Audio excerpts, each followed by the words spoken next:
Are you looking for an inspiring listen? Something to motivate you? You've come to the right place. Welcome to Women of the Northwest, where we have conversations with ordinary women leading extraordinary lives. Motivating, inspiring, compelling. Welcome to episode 91.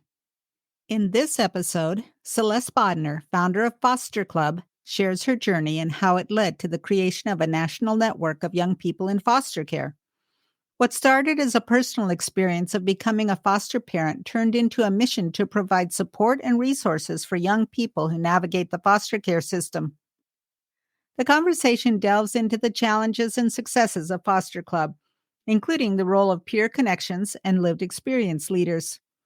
Bodner emphasizes the importance of holding space and bringing people together to create positive change.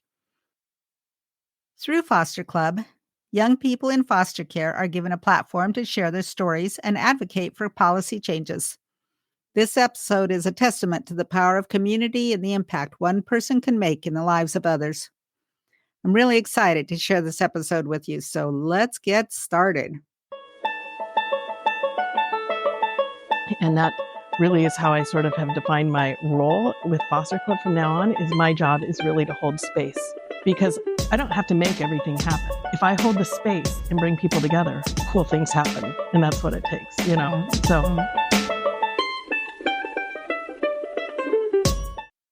Okay, looks like we are on. Hello, Celeste Bodner. Welcome to Women of the Northwest. Thanks for having me. Glad to be here. So you have started a little club. Foster Club. Tell us about that, and how did that get started? How do you even think about that?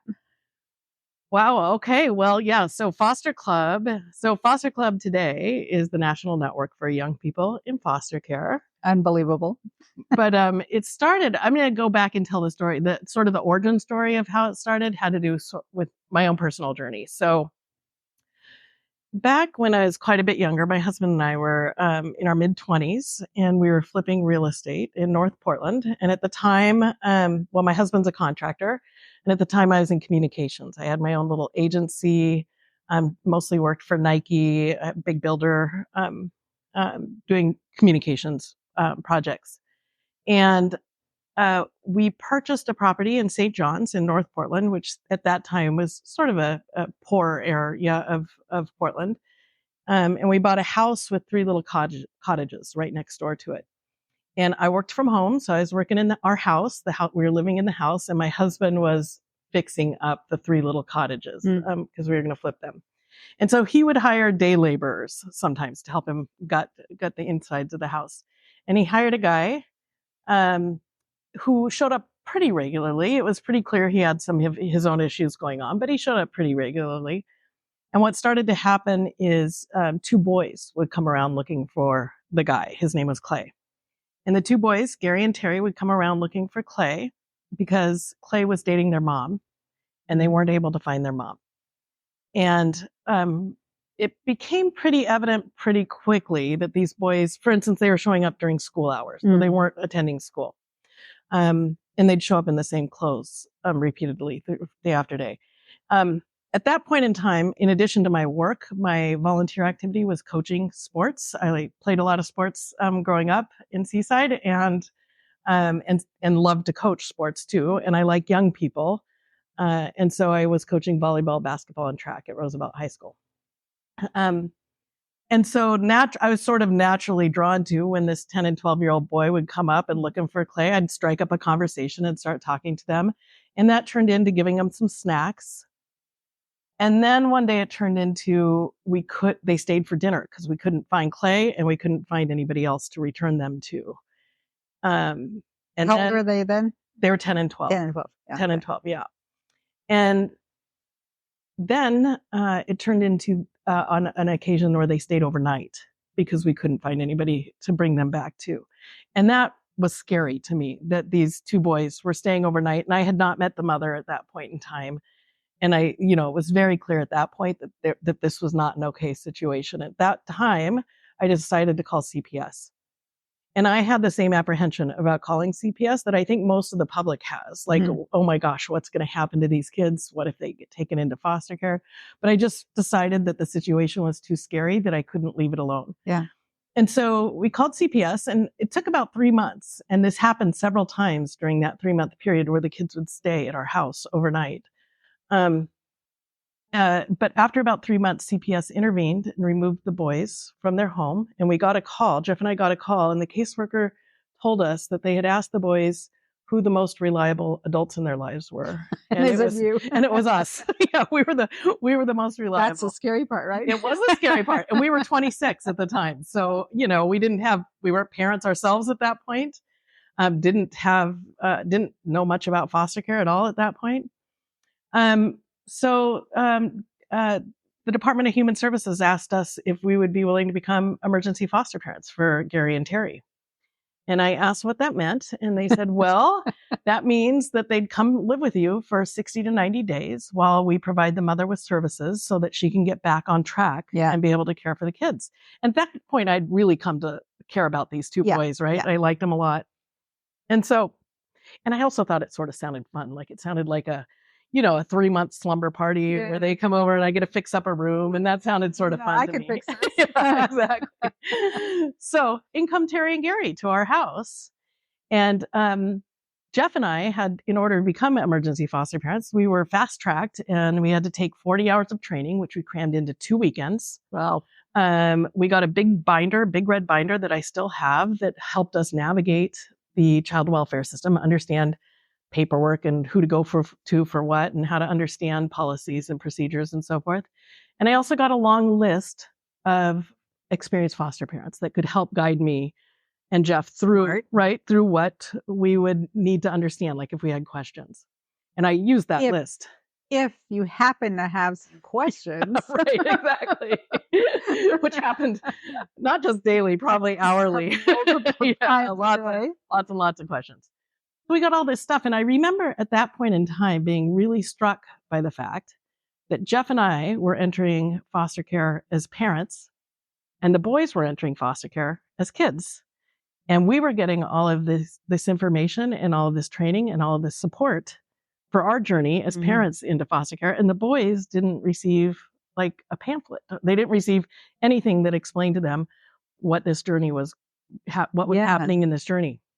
And again, with my communications background and lens, I thought, oh, that's really inequitable, right? Like that's not really like, these boys are capable boys and they deserve to have their opinions heard and to have some input about what was going on.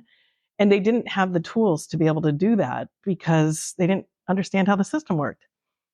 And so that was sort of the first seed that planted that there maybe needed to be something that existed for the young people who were going through this experience called foster care. The second seed happened. It was about 3 years later. Both boys had done the sort of requisite therapy that most kids in foster care have to do. The younger boy loved going to therapy. He loved to talk. So his therapy sessions would run long because he liked talking. The older boy did not like going to therapy. He was a teen at that point. He didn't like the sort of the stigma of surrounding going to therapy and so forth. And what I really thought is that the older boy needed less than like one-on-one therapy, but really he needed a group of peers who were going through the same thing that he could sort of feel a little bit normal and be a safe space, like a safe space, like other kids, normalize the experiences, normalize his feelings normalize like the confusion that goes on with being in foster care, right? We knew that he felt very safe with Jeff and I, and he still loved his mom. And, there's just a lot of conflict going on for kids in foster care. And so I looked around and couldn't find anything. And I expanded my look. I looked across Oregon and couldn't find anything like that. And so at that point, I guess it was around 1999, had the idea for this concept called Foster Club, which would be an organization for young people, right? Like it would be the resource that I had looked for my boys. And so Foster Club really started as a website And and it's sort of a funny thing about it is that I originally it was going to be a magazine because my experience had been in print publications. Oh, yeah. And so I thought it was going to be a magazine that was available to young people to explain this. But having done print publication, I knew how expensive that was. Mm-hmm. And I also knew how hard it would be to distribute to kids in foster care who were consistently changing their address. Yeah. And so at that point in time, because they didn't have a lot of digital access then. There wasn't any digital access. Yeah. In fact, the internet was pretty new. Like I remember when color became available on the internet and you could add graphics and so forth.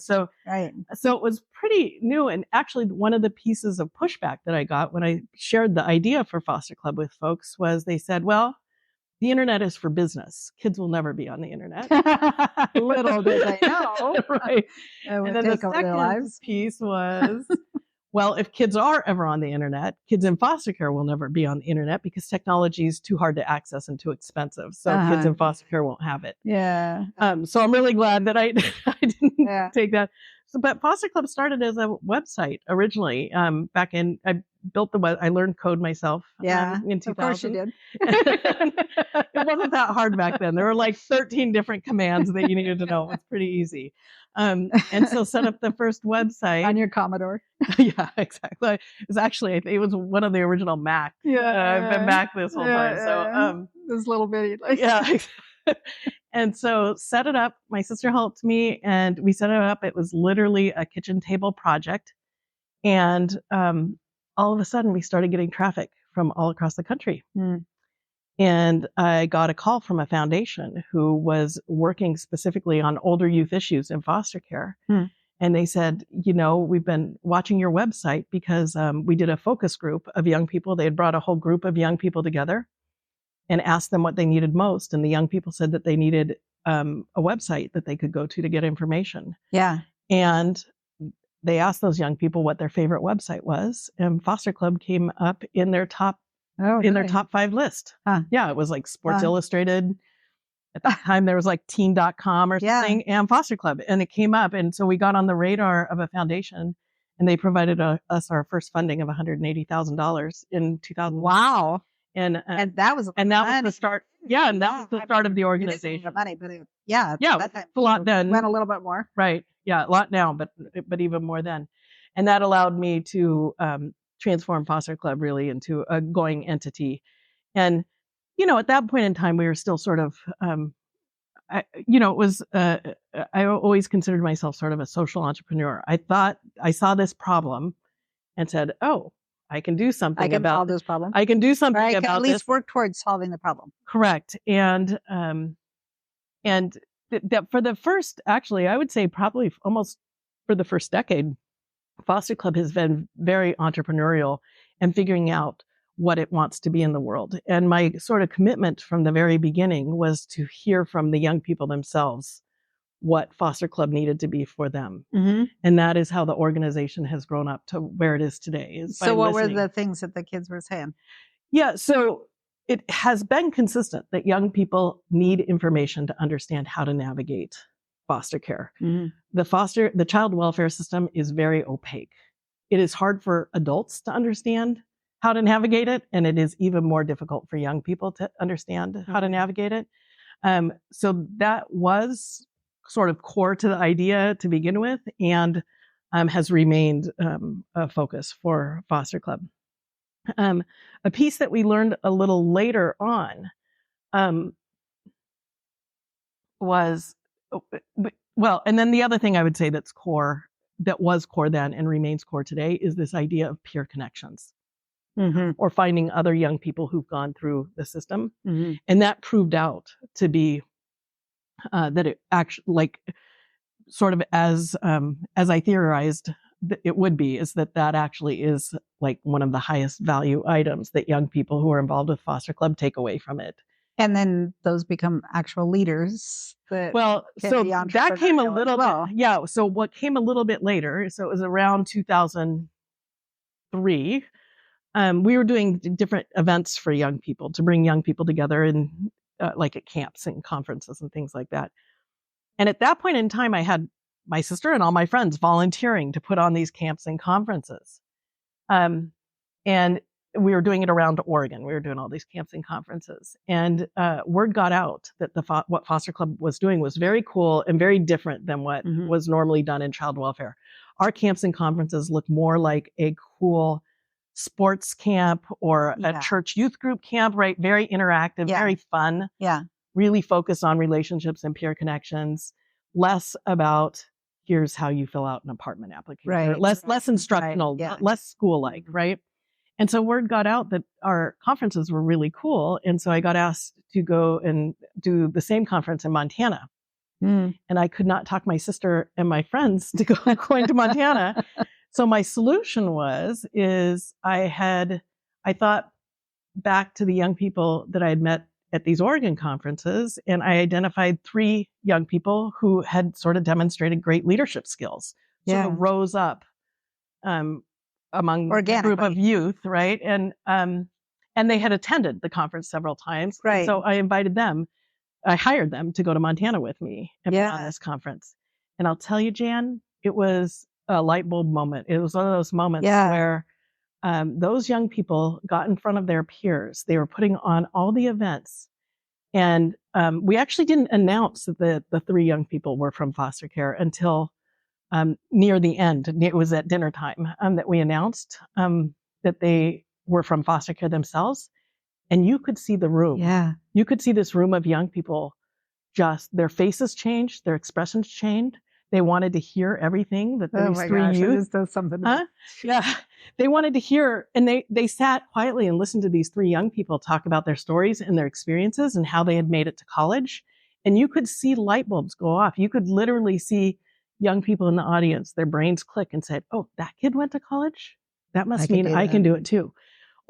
And right after that, I had young people asking me, how do I get to do what those leaders are doing?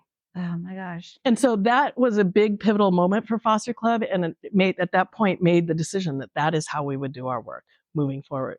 And at that point, didn't you just feel like, I am doing the right thing?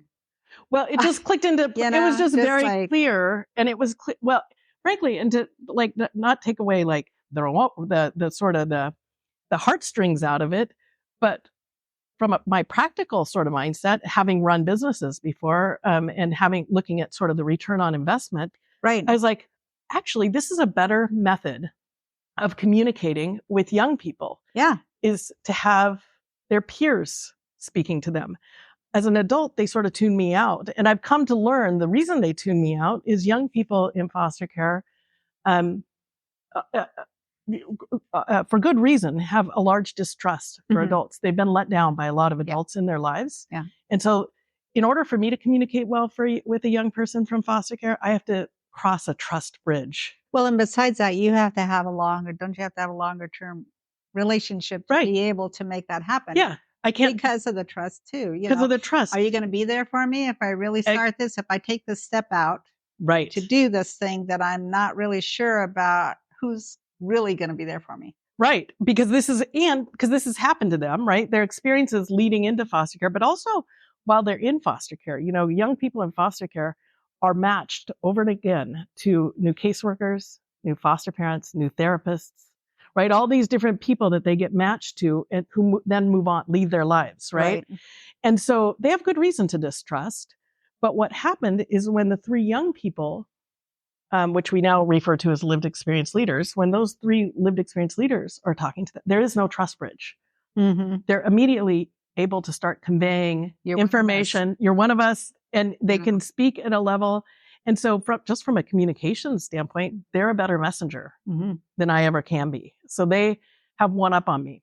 And they get it. They totally get it. They totally get it. So from then on, we started doing our work that way. And something that's sort of miraculous that came out of that is that we discovered not only were these lived experience leaders better messengers, better at doing this particular aspect of the work, the Lex leaders themselves gained a huge amount. I'm sure. From the work, from being able to contribute. And we've now sort of dialed down that we figured out is, the reason for that is, kids in child welfare are sort of conditioned, or kids in foster care are conditioned to only see themselves as recipients of service. Yeah.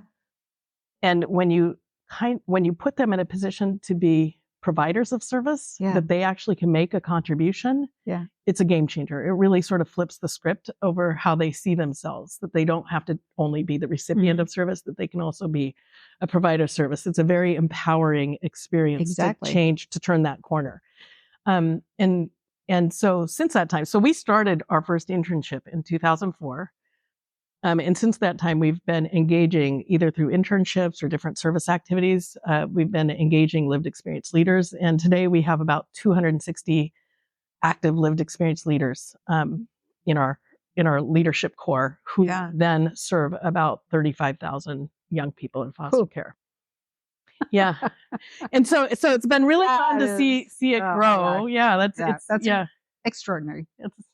Thank you. It's very fun. I think it's fun to be along for the ride. Like, that's how I look at it, is like this journey, these things sort of presented themselves. And I think this is one of the main things that I've learned, by being open and listening and watching to see what being a good observer, there's tons of opportunity to be able to help.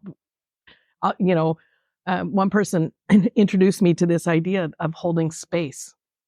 And that really is how I sort of have defined my role with Foster Club from now on. Is my job is really to hold space, because I don't have to make everything happen. Right. If I hold the space and bring people together, cool things happen. And that's what it takes, So, and by observing and listening, I can then help improve the work that the organization is doing. So where you spread from Oregon to other states? Yeah, we're all over the country. So we're a national network now. We tend to always start in Oregon. We have a fantastic relationship with Oregon DHS. We pilot, like when we have a new program or if we want to create a new publication or do a new thing, we almost always connect with the state of Oregon first and pilot something in a county within Oregon or at the Oregon state level, and then take it from there and grow nationally. Yeah. How do you take an idea and get it to the next level of something? So you started, you've got this idea, we need to do something with this to make things better for kids and to do whatever. What are some of the processes you had to go through? Yeah, it's a good question. So, my background actually had been, I'd not run a nonprofit organization previously. I'd run my own company previously. So I was sort of entrepreneur and had different business ideas. Some worked, some did not work. And I think I'm pretty practical when it comes to business ideas. I'm just as happy if an idea doesn't work, I want to test that and test it fast so that I can move on to another better idea. So Foster Club, to start with, that's what we were just testing a bunch of different things. We were trying it this way, and some things worked and some things didn't. And that's okay. So part of my sort of the way I operate in figuring out the next step is to try things. Is you try it, but the analysis is the really important thing. Is you pick it apart. You have to be willing to be critical of your own ideas and your own actions, and be able to say, yeah, that didn't quite hit it. I would do it different next time. And it's this process of trial and error to move yourself forward. I also had to surround myself with some good mentors. Because I did not know how to run a nonprofit, I found people who were really good at running nonprofits. And so some of those mentors were live folks, people that I introduced myself to. Some of it was, through reading and learning just from written materials, case studies and things like that, as much as I could. I actually didn't know that much about child welfare. So I had to connect myself to some experts. I mean, I had my experience coming in as a foster parent, but I've also always considered that sort of a gift. I think if I would have, for instance, if my education or career background had been child welfare, I don't think Foster Club would be what it is today. Because you'd have been tainted by a different... I would have listened to researchers and academia, right? Right. And so because of how Foster Club came up, I had a lot of learning to do, and most of my learning came from the young people. And so I heard things differently than I think if I would have learned through a textbook Yeah. Not that I think there's a place for Right. research in academia. Right. Exactly. But for it's a foster different... club, it worked better. It was sort of a gift that I didn't have that background and that I had to sort of make myself available and open to learning from people who had lived through the experience to hear. So then how are you starting them in different states? You went to Montana. Yeah. That was probably your first so second one that you started. And so our process in figuring out what so today foster club, we do two things. So one is we still have our youth services program area. So that's all of the direct support to young people who are coming through the foster care experience. So we provide training for them. We do peer support for them. Yeah, right. So that's all the direct support to a young person on the ground that's going through foster care. The other piece that came a little bit later, it was around 2007 that we got involved in doing advocacy to change public policy. Oh, okay. So what we found out was that, actually what happened is there were efforts at that point in time to reform the child welfare system. And they had been working since the late 1990s, early 2000s. There was a kind of a think tank of really impressive people who had thought about what needed to change with the child welfare system. And they had been pushing hard, doing a lot of advocacy to get some legislation passed that actually would change mostly how child welfare is funded, because the funding is actually what sort of screws some stuff up. Okay. And so this think tank had been working at this and had sort of just hit sort of a standstill. They just couldn't get over a hump. And so the people running that campaign had come across our website and had read what some of our young people were saying about their experiences in foster care.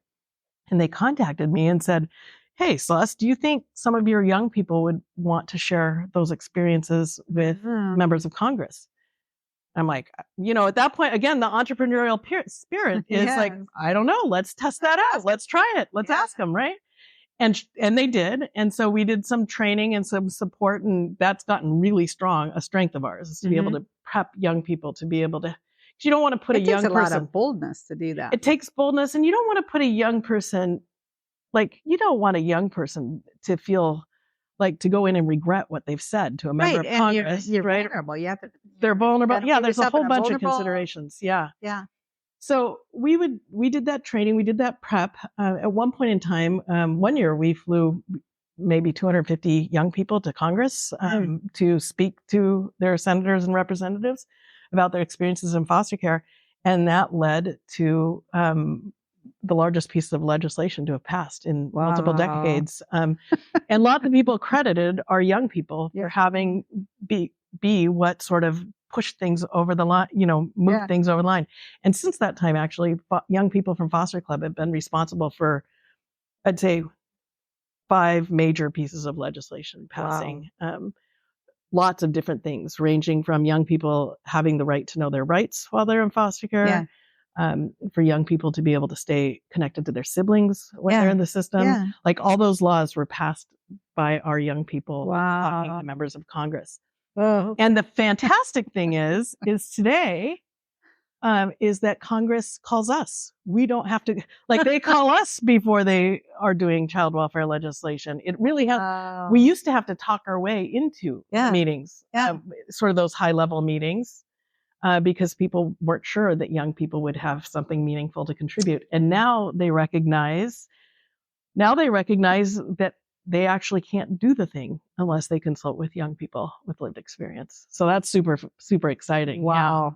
Yeah. So those are our 2 areas that we do. So we do direct support to young people who are going through the foster care experience, and then we organize and elevate their voices so that the system can get better. Yeah.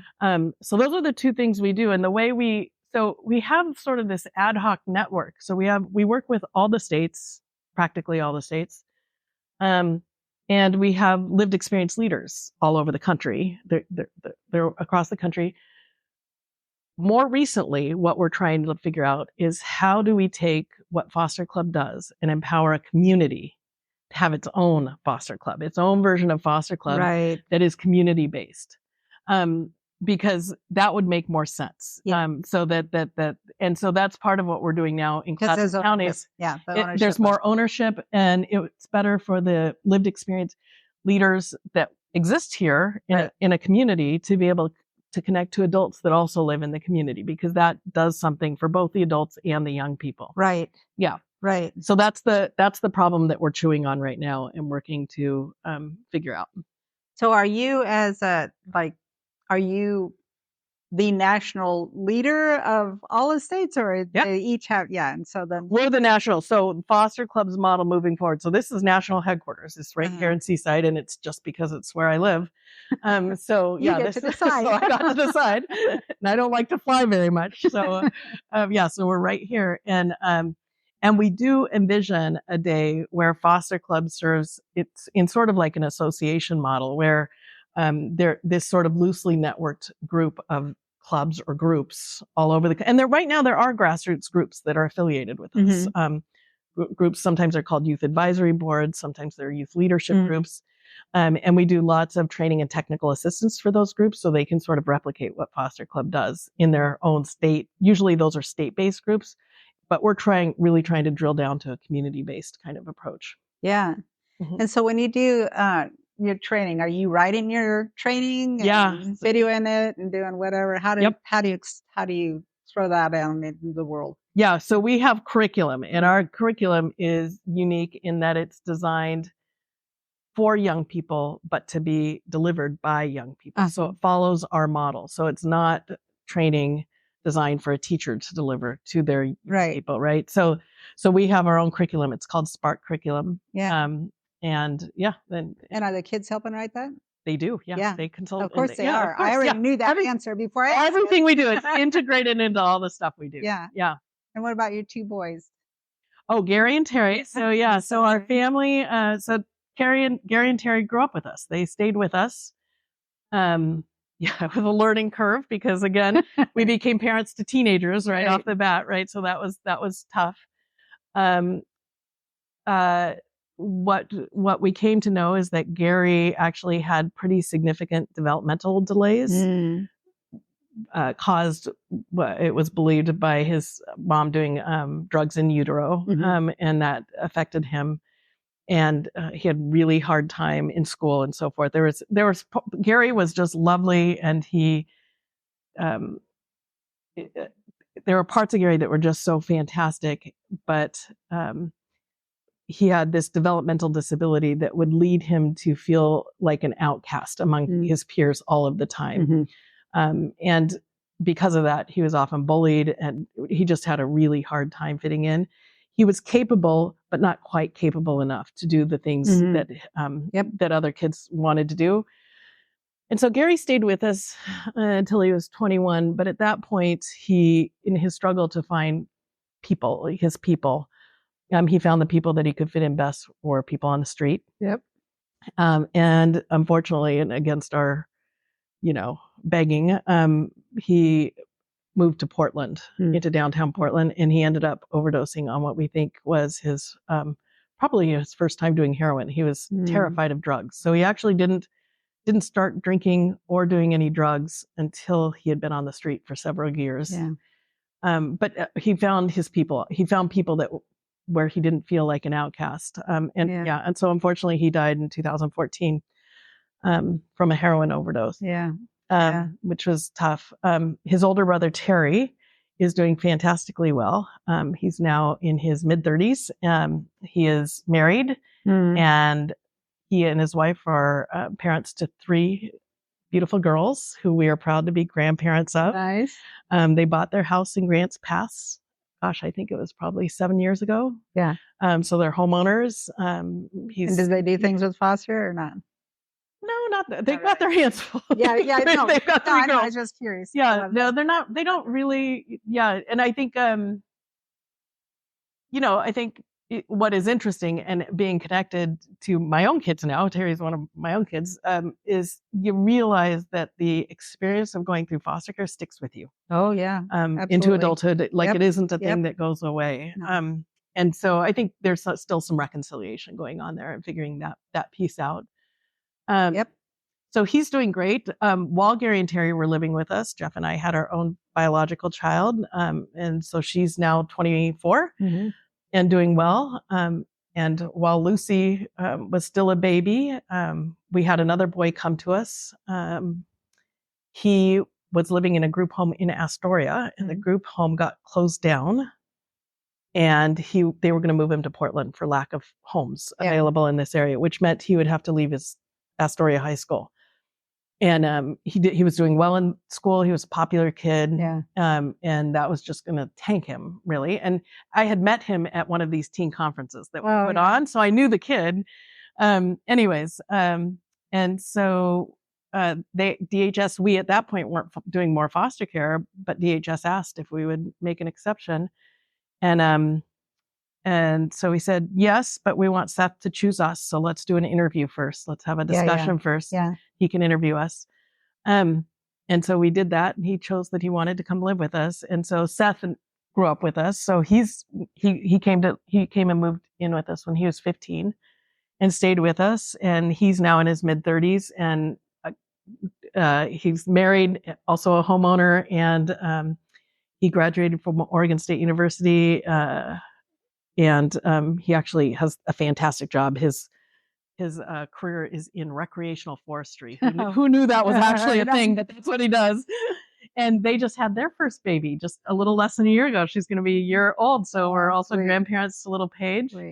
And then our last kid came to us. There was another instance, we got a call from DHS locally that they had a baby that had come in and did not look like it was going to be a return to mom type of case. And we had told DHS we'd be interested if a younger child was up for adoption.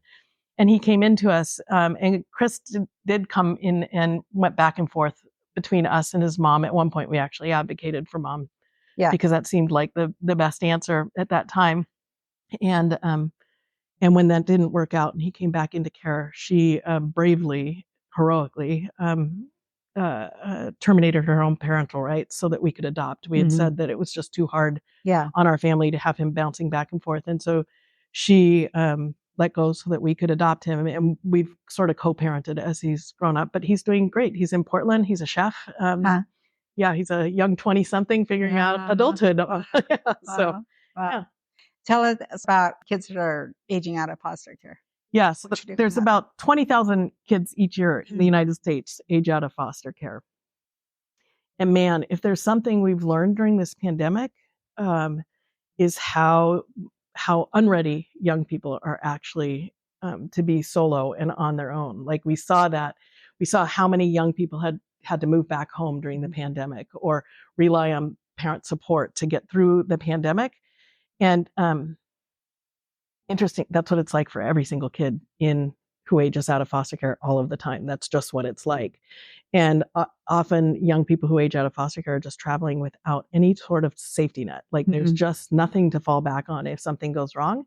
And when I say something goes wrong, often it's like a tire blowing out on their car. It's not a huge deal. But then the tire blows out and then they can't show up to work and they don't know what to do and they don't even know how to call in. And make those arrangements with their boss. So then they get fired and now they don't have an income and now they can't keep going to school because they can't buy their books, right? Like this whole thing avalanche, and then they're homeless, and that's where we are. And so a lot of what Foster Club has done is to advocate for longer supports for young people. So we've been pretty successful in getting the age to which young people receive support to get it raised up higher. So states now have the option to support young people, allow them to receive foster care services that are paid for by the federal government up until age 23. And so and that looks different. So it doesn't look like being in a foster home necessarily. It can look very different. We've also advocated, for instance, when the Affordable Care Act allowed young people to stay on their parents' health insurance plan up until age 26, we said, hey, wait, what about young people that don't have the privilege of having a parent with a health insurance plan? And so we were successful. So now young people out of foster care can stay on Medicaid until age 26. Wow. So it's the idea of trying to give a little bit more of an equal footing to young people, a little more of a safety net to young people as they age out of foster care. Yeah. Yeah. Amazing. Yeah. What would you say to someone who had an idea and just didn't know what to do, where to start, what to do? Yeah. I think some people like you and I have ideas all the time, ping pong like popcorn all the time. But some people have an idea, but they just can't even think past move it that. ahead. Yeah. So I think the first thing is to me, the mark of a good idea is you got to go out and look at what else exists. So I think starting with a scan of what exists in the world already. And I also think talking about your idea to other people is a really good way to get organic feedback, not to sell them on the idea, but to hear their thoughts on your idea. I remember when I started doing that with Foster Club, people would say, well, that has to exist. There's got to be somebody doing that. And I thought, and then you'd say, yeah, I thought so too, but there's nobody doing it. That. So identify, that helps you identify the gaps that exist that where your idea might fit in. So I think talking about your idea and doing your own scan and research to see what else exists in the world, that to me, that's a first step to gain some momentum and some confidence in your idea. But then I also really believe in mentorship, finding people who can help guide you to those next steps. Because, millions of people start businesses, right? It's just like, so why not you? And I think you have to sort of unlock the key. And I think that's where sort of tenacity comes in, where you just got to keep going. And when something shuts or doesn't work out, you just got to figure out your way around it. And having a mentor there with you can give you a lot of confidence about how to do that. Yeah. That's cool. Yeah. One last thing I was going to ask earlier. How is this funded? So Foster Club, interestingly, because I was an entrepreneur to start, I was not a nonprofit person. And aside from that first startup grant of $180,000, I just didn't know what fundraising looked like. That was not something familiar. I was used to sort of building a product and selling it, or, or selling a service and earning it. And so Foster Club actually started it sort of uniquely, is that our funding to begin with was almost entirely made up of fee-for-service or product sales. So we have books for young people that get sold. So we sell about $120,000 worth of publications a year, sometimes more. We do services. So like we would go and put on conferences, these youth conferences. States would pay us, or an organization would pay us to come put this on. So we're doing a lot of that sort of stuff, to a point where we actually brought in a consultant at one point, and she said to us, it was a very dramatic presentation to our board of directors, because she was in tears, and she just said, you guys are doing so much amazing stuff, and you're working so hard, and you are upside down, because most nonprofits don't have earned revenue. That is not usually they die to have earned revenue. Right. And they rely almost entirely on donations and grants. And you guys at that point in time, we were like 90% earned revenue, maybe 9.5% grants. And we had like 20 donors at that. For our first 10, 12 years, we had like 20 donors, and most of them were my relatives or people I knew. And so since that time, and her sort of tearful plea was, you have to understand, people want to help with what you're doing. People want to be you have a cause, you have a constituency that people believe in and want to be helped out. And you owe them the opportunity to be a bridge to helping. And that really flipped my sort of thinking about the role of philanthropy and fundraising, is that our role at Foster Club, and we're looking at ways to do this, is how do we build better bridges for citizens who care about kids who are experiencing foster care? How do we build better bridges for them to contribute? And so that's, and child welfare has not been very good at that, because I think a lot of people think that once a kid goes into foster care, the government's got it. Right. The government's taking care of it, so no need for me.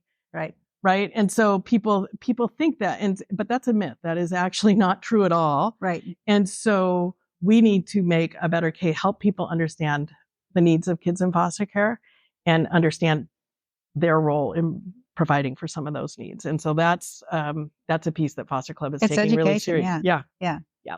My first husband had a brain tumor, and we were kind of like, oh no, we can do this on our own, whatever. And then somebody said to me, you rob us of a blessing if you don't allow us to give you. Because that's exactly our way right. of trying to make things better for you. Right. And it brings people peace, right? It brings people peace and purpose. Yeah. That they can be a part of something, something that they believe in, and or people that they believe in. And that's exact. And I had to switch my thinking. My thinking was wrong to begin with. I thought you had to sort of earn everything in this different way. And it took that switch of that consultant that came in. And so if somebody wanted to donate, they can go on your website. They can go on our website, fosterclub.com. We're happy to, we've had we've had 2 instances now where we've had some large gifts given to us by a man who experienced foster care himself and grew up to have some real estate, and he left real estate to us, which was lovely. And we had another woman who had been a CASA and had always been sort of a champion for kids in foster care, and she knew about Foster Club, and she left us a large gift, which allowed us to start an endowment, which then sort of makes sure that Foster Club can be here for kids in perpetuity, beyond me and beyond our staff, that the organization exists for them moving forward. So we're happy to walk. We're small enough that we have a staff of 18 professionals who support this network of lived experience leaders. And we're small enough that we're happy to have conversations and have bold ideas from folks that want to come in and, and make a difference however they want to do it. Yeah. That's awesome. One last question. What would be like a motto or something that you live by? Me personally? Tells you. Yeah. Oh, I do have one. So one of the phrases that I really love is from Walt Disney. And that phrase is, it's kind of fun to do the impossible. I love it. Yeah. Which I think is fun. When I think about this brief, weird moment that we get to be alive on Earth, walk the planet. And I really believe in making the most of that and having some fun with it, and doing what you can for other folks to make their experience here on the planet good. I love it. Yeah. I love it. Thank you. This has been fun. Thank you, Jan. I hope you enjoyed today's episode. Thanks again for listening. I'm enjoying these conversations with interesting women. I hope you are. Where else are you enjoying meaningful conversations? How about hitting the follow button? Do you have questions or comments on the episodes? Hit me up on my website, jan-johnson.com. I will answer every email. See you again next week.